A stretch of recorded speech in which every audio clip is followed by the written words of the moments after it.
The Secret Teachings of All Ages by ManlyPHall. Part 21, The Tabernacle in the Wilderness. Enjoy the listening. There is no doubt that much of the material recorded in the first 5 books of the Old Testament is derived from the initiatory rituals of the Egyptian mysteries. The priests of Isis were deeply versed in occult lore, and the Israelites during their captivity in Egypt learned from them many things concerning the significance of divinity and the manner of worshipping it. The authorship of the first 5 books of the Old Testament is generally attributed to Moses, but whether or not he was the actual writer of them is a matter of controversy. There is considerable evidence to substantiate the hypothesis that the Pentateuch was compiled at a much later date, from oral traditions. Concerning the authorship of these books, Thomas Inman makes a rather startling statement. It is true that we have books which purport to be the books of Moses. So there are, or have been, books purporting to be written by Homer, Orpheus, Enoch, Mormon, and Junius. Yet the existence of the writings, and the belief that they were written by those whose name they bear, are no real evidences of the men or the genuineness of the works called by their names. It is true also that Moses is spoken of occasionally in the time of the early kings of Jerusalem. But it is clear that these passages are written by a late hand and have been introduced into the places where they are found, with the definite intention of making it appear that the lawgiver was known to David and Solomon. While this noted scholar undoubtedly had much evidence to support his belief, it seems that this statement is somewhat too sweeping in character. It is apparently based upon the fact that Thomas Inman doubted the historical existence of Moses. This doubt was based upon the etymological resemblance of the word Moses to an ancient name for the sun. As the result of these deductions, Inman sought to prove that the lawgiver of Israel was merely another form of the omnipresent solar myth. While Inman demonstrated that by transposing 2 of the ancient letters, the word Moses became Shema, an appellation of the celestial globe, he seems to have overlooked the fact that in the ancient mysteries, the initiates were often given names synonymous with the sun, to symbolize the fact that the redemption and regeneration of the solar power had been achieved within their own natures. It is far more probable that the man whom we know as Moses was an accredited representative of the secret schools, laboring, as many other emissaries have labored, to instruct primitive races in the mysteries of their immortal souls. The true name of the grand old man of Israel, who is known to history as Moses, will probably never be ascertained.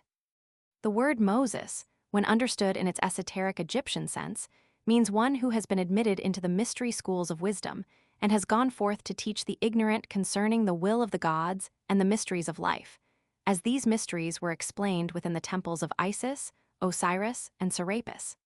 There is much controversy concerning the nationality of Moses. Some assert that he was a Jew, adopted and educated by the ruling house of Egypt. Others hold the opinion that he was a full-blooded Egyptian.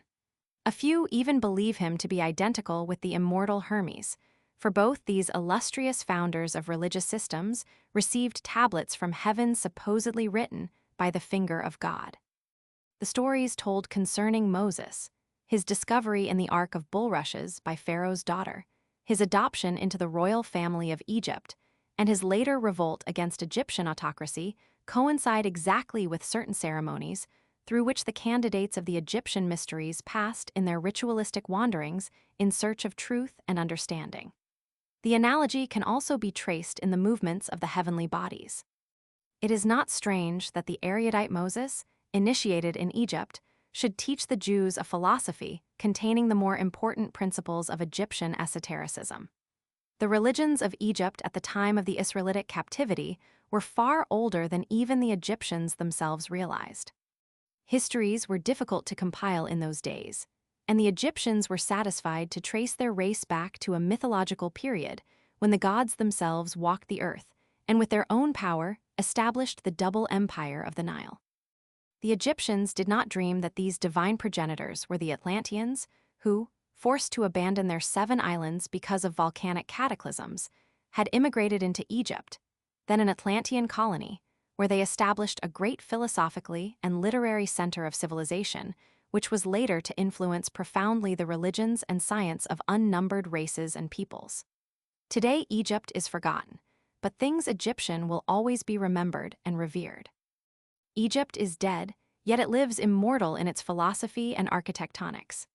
As Odin founded his mysteries in Scandinavia and Quetzalcoatl in Mexico, so Moses, laboring with the then nomadic people of Israel's 12 tribes, established in the midst of them his secret and symbolic school, which has come to be known as the Tabernacle Mysteries. The Tabernacle of the Jews was merely a temple patterned after the temples of Egypt, and transportable to meet the needs of that roving disposition which the Israelites were famous. Every part of the tabernacle and the enclosure which surrounded it was symbolic of some great natural or philosophically truth. To the ignorant, it was but a place to which to bring offerings and in which to make sacrifice. To the wise, it was a temple of learning, sacred to the universal spirit of wisdom. While the greatest minds of the Jewish and Christian worlds have realized that the Bible is a book of allegories, few seem to have taken the trouble to investigate its symbols and parables. When Moses instituted his mysteries, he is said to have given to a chosen few initiates certain oral teachings which could never be written, but were to be preserved from one generation to the next by word-of-mouth transmission. Those instructions were in the form of philosophical keys, by means of which the allegories were made to reveal their hidden significance. These mystic keys to their sacred writings were called by the Jews the Kabbalah, Kabbalah. The modern world seems to have forgotten the existence of those unwritten teachings, which explained satisfactorily the apparent contradictions of the written scriptures, nor does it remember that the pagans appointed their two-faced Janus as custodian of the key to the temple of wisdom. Janus has been metamorphosed into St. Peter, so often symbolized as holding in his hand the key to the gate of heaven. The gold and silver keys of God's vicar on earth, the Pope, symbolizes this secret doctrine, which, when properly understood, unlocks the treasure chest of the Christian and Jewish Kabbalah. The temples of Egyptian mysticism, from which the tabernacle was copied, were, according to their own priests, miniature representations of the universe. The solar system was always regarded as a great temple of initiation, which candidates entered through the gates of birth. After threading the tortuous passageways of earthly existence, they finally approached the veil of the great mystery, death, through whose gate they vanished back into the invisible world. Socrates subtly reminded his disciples that death was, in reality, the great initiation, for his last words were, "Credo, I owe a cock to Asclepius. Will you remember to pay the debt?" As the rooster was sacred to the gods, and the sacrifice of this bird accompanied a candidate's introduction into the mysteries, Socrates implied that he was about to take his great initiation. Life is the great mystery, and only those who pass successfully through its tests and trials, interpreting them aright and extracting the essence of experience therefrom, achieve true understanding. Thus, the temples were built in the form of the world, and their rituals were based upon life and its multitudinous problems. Not only was the tabernacle itself patterned according to Egyptian mysticism, its utensils were also of ancient and accepted form. The Ark of the Covenant itself was an adaptation of the Egyptian Ark, even to the kneeling figures upon its lid. Bas-reliefs on the Temple of Philae show Egyptian priests carrying their ark, which closely resembled the Ark of the Jews, upon their shoulders by means of staves like those described in Exodus. The following description of the tabernacle and its priests is based upon the account of its construction and ceremonies recorded by Josephus in the 3rd book of his Antiquities of the Jews. The Bible references are from a Britches Bible, famous for its rendering of the 7th verse of the 3rd chapter of Genesis, printed in London in 1599, and the quotations are reproduced in their original spelling and punctuation. Moses, speaking for Jehovah, the God of Israel, appointed 2 architects to superintend the building of the tabernacle. They were Bezaleel, the son of Uri of the tribe of Judah, and Aholiab, the son of Ahisamach of the tribe of Dan. Their popularity was so great that they were also the unanimous choice of the people. When Jacob upon his deathbed blessed his sons, he assigned to each a symbol. The symbol of Judah was a lion, that of Dan a serpent or a bird, possibly an eagle. The lion and the eagle are 2 of the 4 beasts of the cherubim, the fixed signs of the zodiac. And the Rosicrucian alchemists maintained that the mysterious stone of the wise, the soul, was compounded with the aid of the blood of the red lion and the gluten of the white eagle. It seems probable that there is a hidden mystic relationship between fire, the red lion, water, the white eagle, as they were used in occult chemistry, and the representatives of these two tribes whose symbols were identical with these alchemical elements. As the tabernacle was the dwelling place of God among men, likewise the soul body in man is the dwelling place of his divine nature, round which gathers a 12-fold material constitution in the same manner that the tribes of Israel camped about the enclosure sacred to Jehovah. The idea that the tabernacle was really symbolic of an invisible spiritual truth outside the comprehension of the Israelites is substantiated by a statement made in the 8th chapter of Hebrews. Who serve unto the pattern and shadow of heavenly things, as Moses was warned by God when he was about to finish the tabernacle. Here we find the material physical place of worship called a shadow or symbol of a spiritual institution, invisible but omnipotent. The specifications of the tabernacle are described in the book of Exodus, 25th chapter. Then the Lord spake unto Moses, saying, Speak unto the children of Israel that they receive an offering for me. Of every man whose heart giveth it freely, ye shall take the offering for me. And this is the offering which ye shall take of them, gold and silver and brass and blue silk and purple and scarlet and fine linen and goat's hair. And rams' skins colored red, and the skins of badgers and the wood shittim, oil for the light, spices for anointing oil, and for the perfume of sweet favor, onyx stones and stories to be set in the ephod, and in the breastplate. Also they shall make me a sanctuary, that I may dwell among them. According to all that I show thee, even so shall ye make the form of the tabernacle, and the fashion of all the instruments thereof.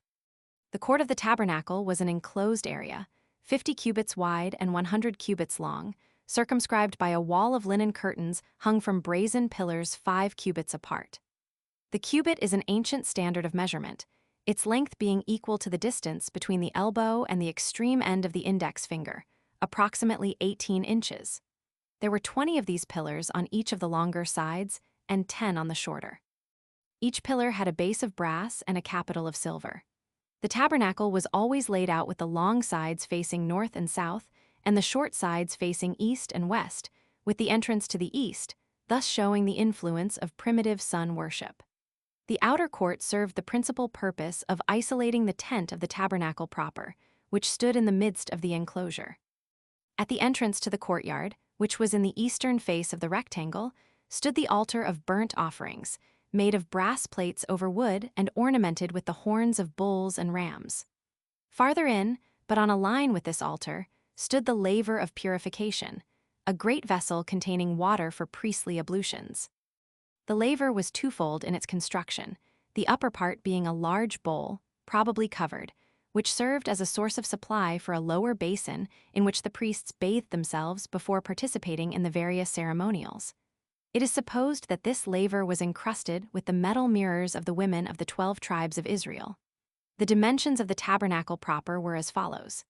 Its length, when it was set up, was 30 cubits, and its breadth was 10 cubits. The one of its walls was on the south, and the other was exposed to the north, and on the back part of it remained the west. It was necessary that its height should be equal to its breadth, 10 cubits. It is the custom of bibliologists to divide the interior of the tabernacle into 2 rooms, one room 10 cubits wide, 10 cubits high, and 20 cubits long, which was called the Holy Place and contained 3 special articles of furniture, namely, the 7-branched candlestick, the table of the showbread, and the altar of burnt incense. The other room 10 cubits wide, 10 cubits high, and 10 cubits long, which was called the Holy of Holies and contained but one article of furniture, the Ark of the Covenant. The 2 rooms were separated from each other by an ornamental veil upon which were embroidered many kinds of flowers, but no animal or human figures. Josephus hints that there was a 3rd compartment which was formed by subdividing the holy place, at least hypothetically, into 2 chambers. The Jewish historian is not very explicit in his description of this 3rd room, and the majority of writers seem to have entirely overlooked and neglected this point, although Josephus emphatically states that Moses himself divided the inner tent into 3 sections. The veil separating the holy place from the Holy of Holies was hung across 4 pillars, which probably indicated in a subtle way the 4 elements, while at the entrance to the tent, proper the Jews placed 7 pillars, referring to the 7 senses and the 7 vowels of the sacred name. That later only 5 pillars are mentioned may be accounted for by the fact that at the present time man has only 5 developed senses and 5 active vowels. The early Jewish writer of the Baratha treats of the curtains as follows. There were provided 10 curtains of blue, of purple, and scarlet, and fine-twined linen. As is said, moreover thou shalt make the tabernacle with 10 curtains of fine-twined linen, and blue, and purple, and scarlet. There were provided 11 curtains of goat's hair, and the length of every one of them was 30 cubits. Rabbi Judah said, there were 2 covers, the lower one of ram's skins dyed red, and the upper one of badger skins. Comet is of the opinion that the Hebrew word translated badger really means dark purple, and therefore did not refer to any particular animal, but probably to a heavily woven waterproof fabric of dark and inconspicuous color. During the time of Israel's wanderings through the wilderness, it is supposed that a pillar of fire hovered over the tabernacle at night, while a column of smoke traveled with it by day. This cloud was called by the Jews the Shekinah and was symbolic of the presence of the Lord. In one of the early Jewish books rejected at the time of the compiling of the Talmud, the following description of the Shekinah appears. Then a cloud covered the tent of the congregation, and the glory of the Lord filled the tabernacle. And that was one of the clouds of glory, which served the Israelites in the wilderness 40 years. One on the right hand, and one on the left, and one before them, and one behind them. And one over them, and a cloud dwelling in their midst.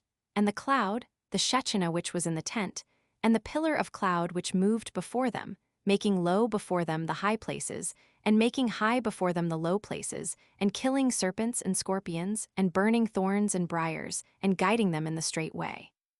There is no doubt that the tabernacle, its furnishings and ceremonials, when considered esoterically, are analogous to the structure, organs, and functions of the human body. At the entrance to the outer court of the tabernacle stood the altar of burnt offerings, 5 cubits long and 5 cubits wide, but only 3 cubits high. Its upper surface was a brazen grill upon which the sacrifice was placed, while beneath was a space for the fire. This altar signified that a candidate, when first entering the precincts of sanctuary, must offer upon the brazen altar not a poor unoffending bull or ram, but its correspondence within his own nature. The bull, being symbolic of earthiness, represented his own gross constitution, which must be burned up by the fire of his divinity.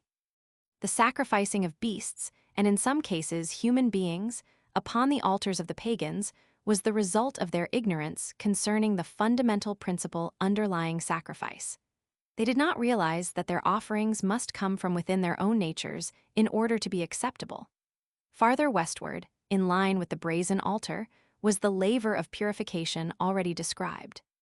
It signified to the priest that he should cleanse not only his body, but also his soul from all stains of impurity. For none who is not clean in both body and mind can enter into the presence of divinity and live. Beyond the laver of purification was the entrance to the tabernacle proper, facing the east, so that the first rays of the rising sun might enter and light the chamber. Between the encrusted pillars could be seen the holy place, a mysterious chamber, its walls hung with magnificent drapes embroidered with the faces of cherubs. Against the wall on the southern side of the holy place stood the great candlestick, or lampstand of cast gold, which was believed to weigh about 100 pounds. From its central shaft branched out 6 arms, each ending in a cup-shaped depression in which stood an oil lamp. There were 7 lamps, 3 on the arms at each side and 1 on the central stem. The candlestick was ornamented with 72 almonds, knops, and flowers. Josephus says 70, but wherever this round number is used by the Hebrews, it really means 72. Opposite the candlestick, against the northern wall, was a table bearing 12 loaves of showbread in 2 stacks of 6 loaves each. Comet is of the opinion that the bread was not stacked up, but spread out on the table in 2 rows, each containing 6 loaves. On this table also stood 2 lighted incensaries, which were placed upon the tops of the stacks of showbread, so that the smoke of the incense might be an acceptable aroma to the Lord, bearing with it in its ascent the soul of the showbread. In the center of the room, almost against the partition leading into the Holy of Holies, stood the altar of burnt incense, made of wood overlaid with golden plates. Its width and length were each a cubit, and its height was 2 cubits. This altar was symbolic of the human larynx, from which the words of man's mouth ascend as an acceptable offering unto the Lord. For the larynx occupies the position in the constitution of man between the holy place, which is the trunk of his body, and the Holy of Holies, which is the head with its contents. Into the Holy of Holies none might pass save the high priest, and he only at certain prescribed times. The room contained no furnishings save the Ark of the Covenant, which stood against the western wall, opposite the entrance. In Exodus, the dimensions of the ark are given as 2.5 cubits for its length, 1 cubit and a half its breadth, and 1 cubit and a half its height. It was made of shittim wood, gold plated within and without, and contained the sacred tablets of the law delivered to Moses upon Sinai. The lid of the ark was in the form of a golden plate upon which knelt 2 mysterious creatures called cherubim, facing each other, with wings arched overhead. It was upon this mercy seat, between the wings of the celestials, that the Lord of Israel descended when he desired to communicate with his high priest. The furnishings of the tabernacle were made conveniently portable. Each altar and implement of any size was supplied with staves which could be put through rings. By this means, it could be picked up and carried by 4 or more bearers. The staves were never removed from the Ark of the Covenant until it was finally placed in the Holy of Holies of the everlasting house, King Solomon's temple. There is no doubt that the Jews in early times realized, at least in part, that their tabernacle was a symbolic edifice.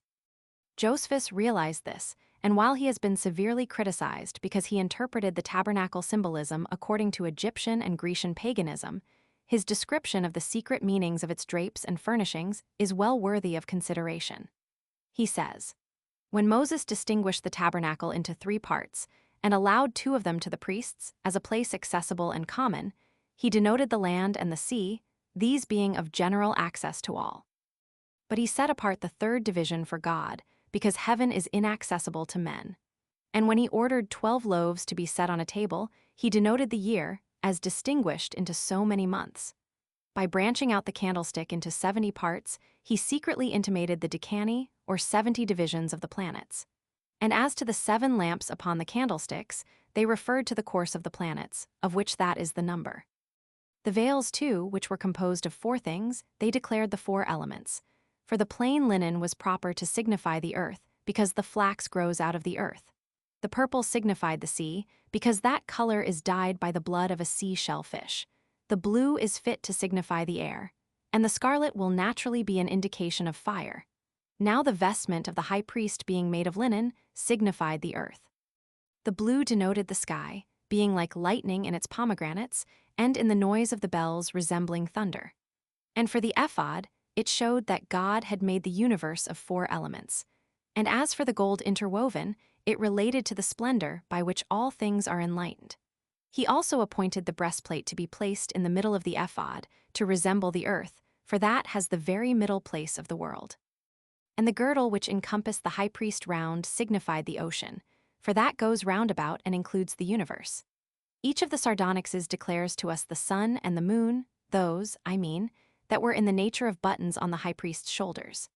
And for the 12 stones, whether we understand by them the months, or whether we understand the like number of the signs of that circle which the Greeks call the zodiac, we shall not be mistaken in their meaning. And for the mitre, which was of a blue color, it seems to me to mean heaven. For how otherwise could the name of God be inscribed upon it? That it was also illustrated with a crown, and that of gold also, is because of that splendor with which God is pleased. It is also symbolically significant that the tabernacle was built in 7 months and dedicated to God at the time of the new moon. The metals used in the building of the tabernacle were all emblematic. Gold represents spirituality, and the golden plates laid over the shittim wood were emblems of the spiritual nature, which glorifies the human nature, symbolized by the wood. Mystics have taught that man's physical body is surrounded by a series of invisible bodies of diverse colors and great splendor. In the majority of people, the spiritual nature is concealed and imprisoned in the material nature.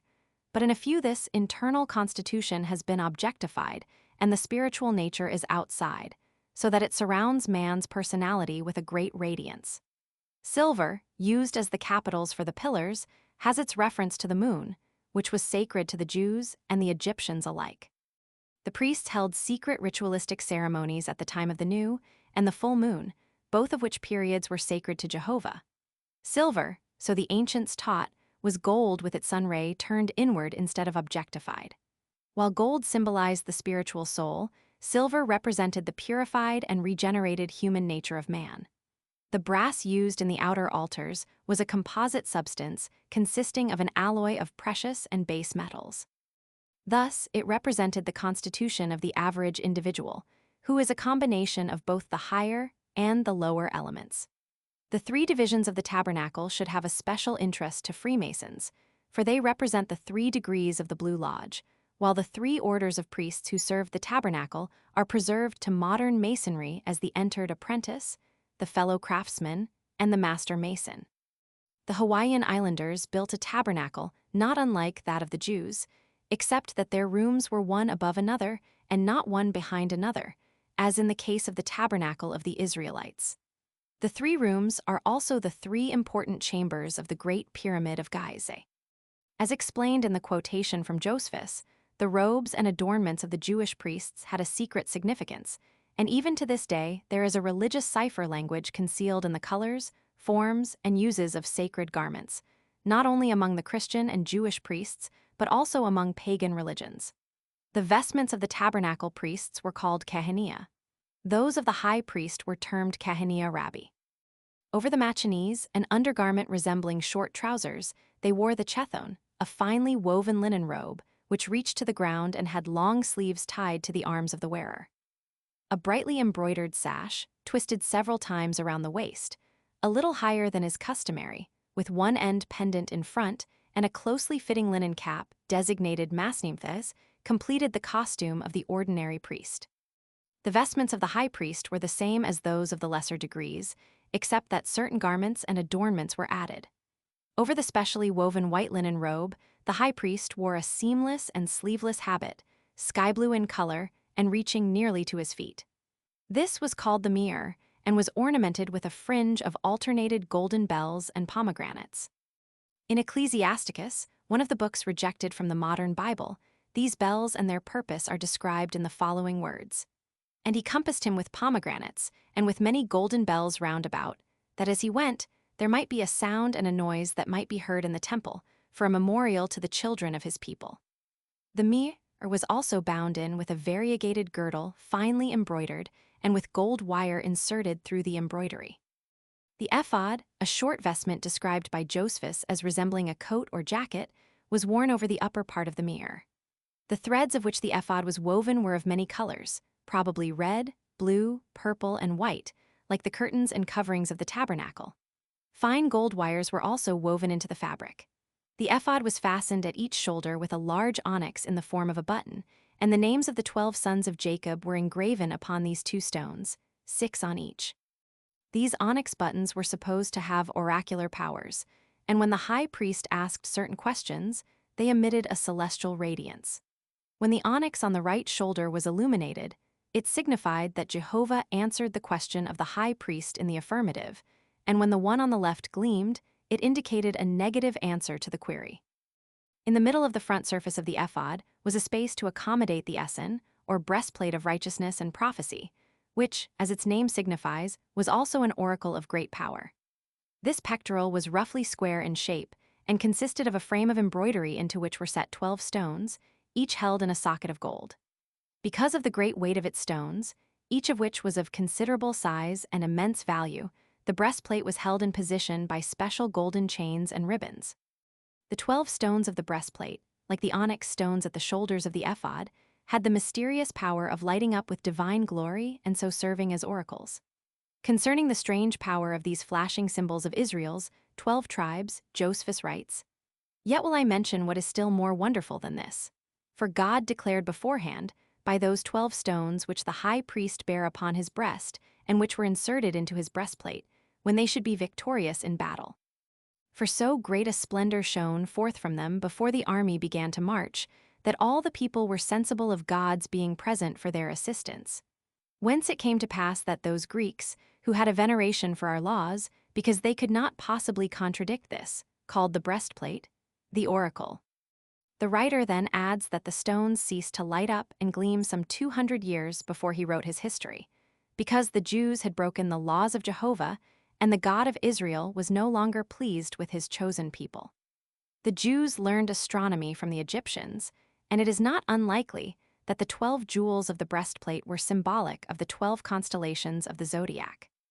These 12 celestial hierarchies were looked upon as jewels adorning the breastplate of the universal man, the macroprosophis, who is referred to in the Zohar as the Ancient of Days. The number 12 frequently occurs among ancient peoples, who in nearly every case had a pantheon consisting of 12 demigods and goddesses presided over by the Invincible One, who was himself subject to the incomprehensible All-Father.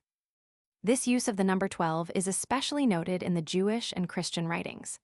The 12 prophets, the 12 patriarchs, the 12 tribes, and the 12 apostles, each group has a certain occult significance, for each refers to the divine duodecimo, or 12-fold deity, whose emanations are manifested in the tangible created universe through 12 individualized channels.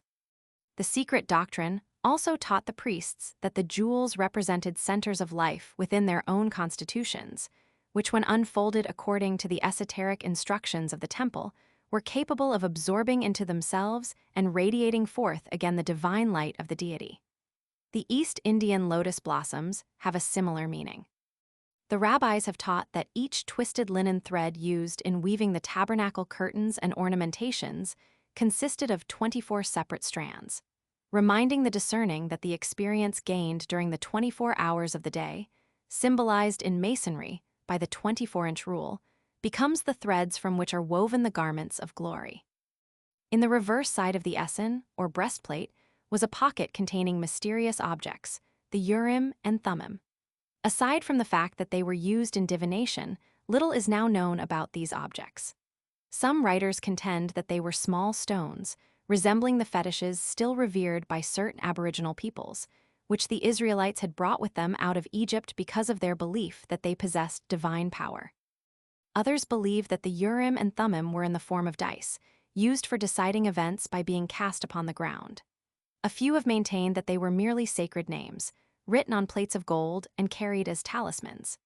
According to some, the Urim and the Thummim signify lights and perfections, or light and truth, which last present a striking analogy to the two figures of Re, Ra, and Themi in the breastplate worn by the Egyptians. Not the least remarkable of the vestments of the high priest was his bonnet, or headdress. Over the plain white cap of the ordinary priest, this dignitary wore an outer cloth of blue and a crown of gold, the crown consisting of 3 bands, one above the other like the triple mitre of the Persian magi. This crown symbolized that the high priest was ruler not only over the 3 worlds which the ancients had differentiated, heaven, earth, and hell, but also over the threefold divisions of man and the universe, the spiritual, intellectual, and material worlds. These divisions were also symbolized by the 3 apartments of the tabernacle itself. At the peak of the headdress was a tiny cup of gold, made in the form of a flower. This signified that the nature of the priest was receptive, and that he had a vessel in his own soul which, cup-like, was capable of catching the eternal waters of life pouring upon him from the heavens above.